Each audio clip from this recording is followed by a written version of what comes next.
Quick video walkthrough of a 2004 Daytona 600. All right, let's do a walk around of this 2004 Triumph Daytona 600. It always struck me as a really nice looking bike from the front and even the sides. I haven't been quite so sold on the back end of them, but I really loved these when they came out. This one's in Tornado Red. Let's go ahead and take a look at the odometer and everything. You can see we're at 16,529 miles. I suppose I can start it up really quick if I get the clutch in anyway. There we go. Cold-blooded as normal.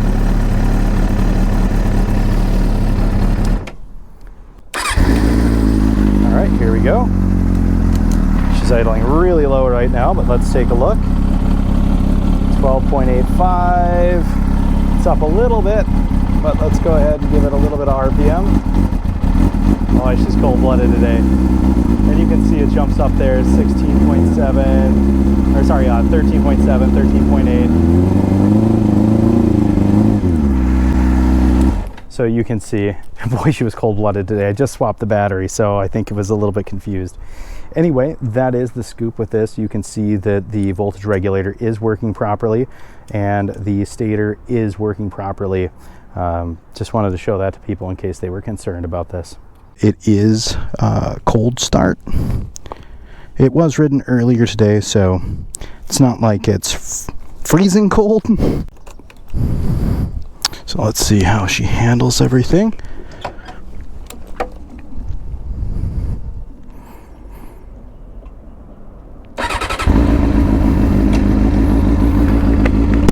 I apologize for any wind noise that we might have.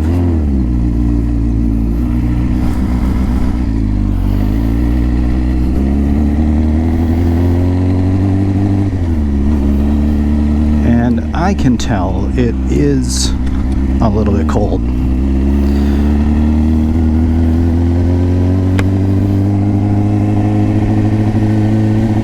You can hear it's kind of froggy right now. These Triumphs are pretty cold-blooded, but that clears up after about 30 seconds to a minute.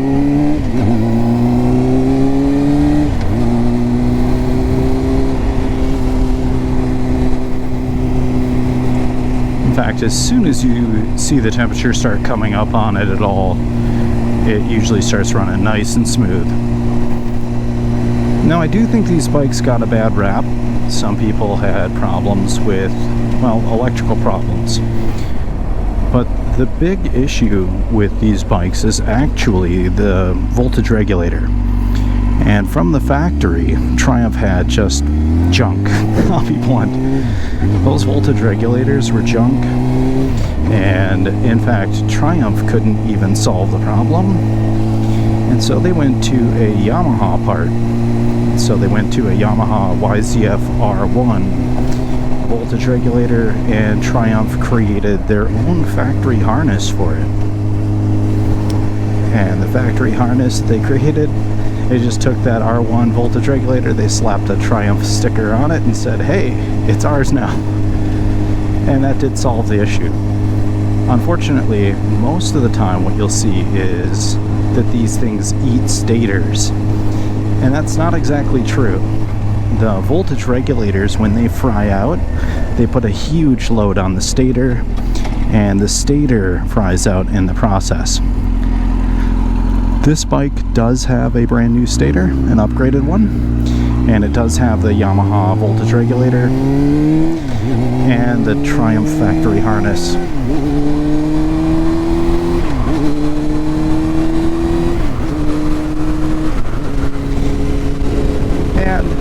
It's a really nice running bike. It's actually got the new stator, new fuel lines, new vacuum lines, new sending units. They used to be made out of plastic. I got rid of these to stainless steel, the quick disconnect sending units at the fuel tank. It's got a new air filter, new spark plugs. I just checked the valve clearances, and the valve clearances are good. It also, let's see, has new tires, new chain. So this bike's in really nice mechanical condition right now. And you can see no check engine light on or anything like that. I just also replaced the battery on this. I never really get, you know, much time out of these power sport batteries. It's tough.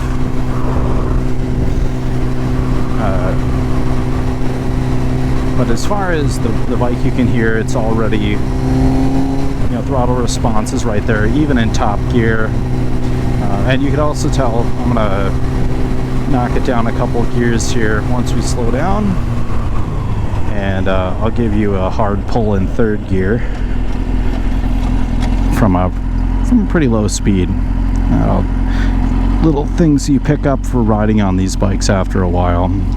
If you have it, if you're going to test ride one of these bikes, and you're allowed to do that, go take it out, make sure that you run it from a, you know, 4,000 or 5,000 RPM and get on it in third gear and just hold it wide open, let it rev out a little bit.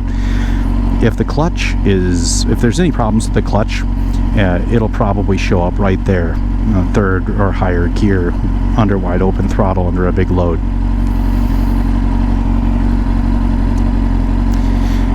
So the Daytona 600 is actually it's kind of the second generation of Triumphs they put out there to compare to the Japanese Super Sports, and this is a really nice bike. They're a lot nicer than the TT600, the first gen. This bike is actually aimed at the Honda, the CBR F4i.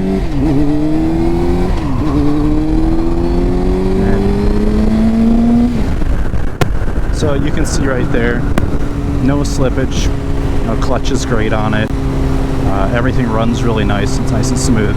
Unlike the CBR, it's a little bit roomier, so it's way more comfortable to ride in town. It has a really nice riding position. This is kind of a great entry into the 600 Super Sport series. It's a couple generations old, so it's not going to cost you an arm and a leg. Still very fast.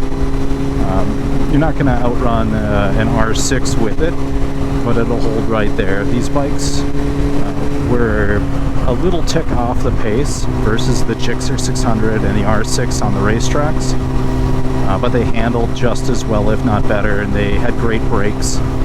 So they were a really nice bike, and I think they got overlooked a little bit too much. Personally, I think they also look great, so that's one of the reasons why I wanted one of these so much. Is it's a little bit unique, it's a little bit different. You don't see a ton of these bikes on the road, and you know, I think they look fantastic. Biggest drawback to these bikes, like I said, is that voltage regulator, which has been upgraded on this one, and the gearbox is clunky. That's, you know, the fair way of putting it. It's not as smooth and refined as the CBR or any of the Japanese bikes of the era. It's still a lot smoother than my old FZR 600, but still, just telling it like it is.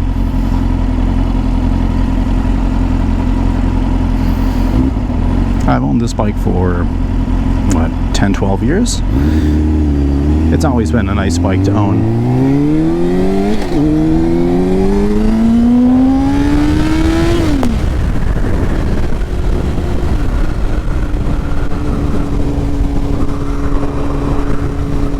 And it'll go. I didn't take it too crazy there. I try to take it, I try not to get pulled over is really what it is.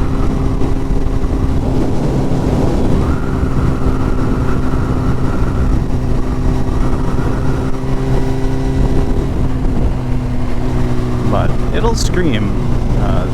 It doesn't make quite as much power, like I said, as the other bikes in this class from this exact era. This bike is rated at 110 horsepower at the crank. Most of the dynos showed mid-upper 90s at the wheel. About 5 horsepower down from like the CBR or something like that. But really fun bike. Mechanically awesome condition. I just do not ride at all anymore, so it's time to let her go, I guess. But I'm gonna go ahead and end a short little promo video of this thing. I don't normally do motorcycle videos. I don't really have the equipment for it. But hope you enjoyed. Hope this bike, when I sell it here, goes to somebody who really, really enjoys it for a long time. Really cool bike.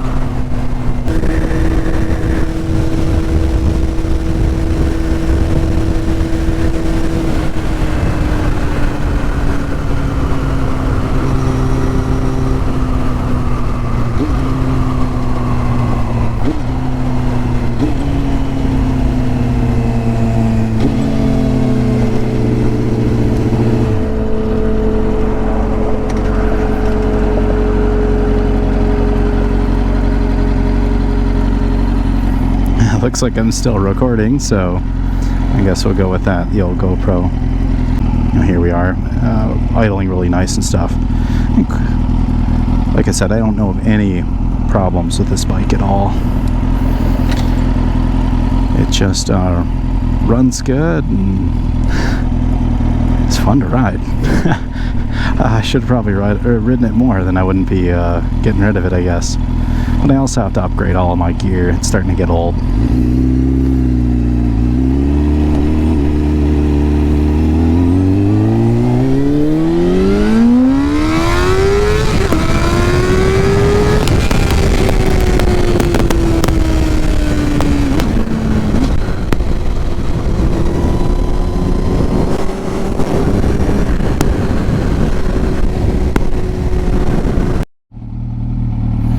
One of the things that I wanted to show here, and we'll show it in a second, once this thing gets up to, I think it's 101 or 102 degrees centigrade, the cooling fan kicks on. So I wanted to show that on this bike. Make sure that everybody can see that that works as well.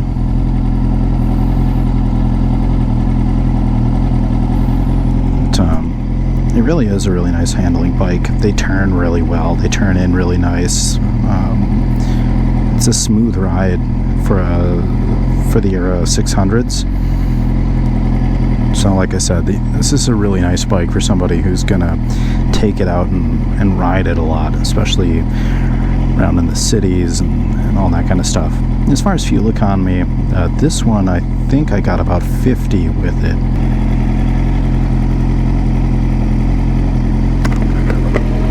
There it goes. Fans on right now. And you can see the temperature starting to come down with that fan pulling it down. I think once it gets down to 100 or 101, it kicks out. And to close things out, here's some photos that I put up on Facebook Marketplace. Yeah, I think the bike's already sold before I could even get this video up. It generated a ton of interest. It was my dream bike when they first came out, and I got a chance to own one. I'm really going to miss it when it's gone. I felt that way when the guy gave me the deposit. So, yeah, 3 homes ago, 12 years, and here's a photo of when it first arrived. Awesome. Thanks, guys.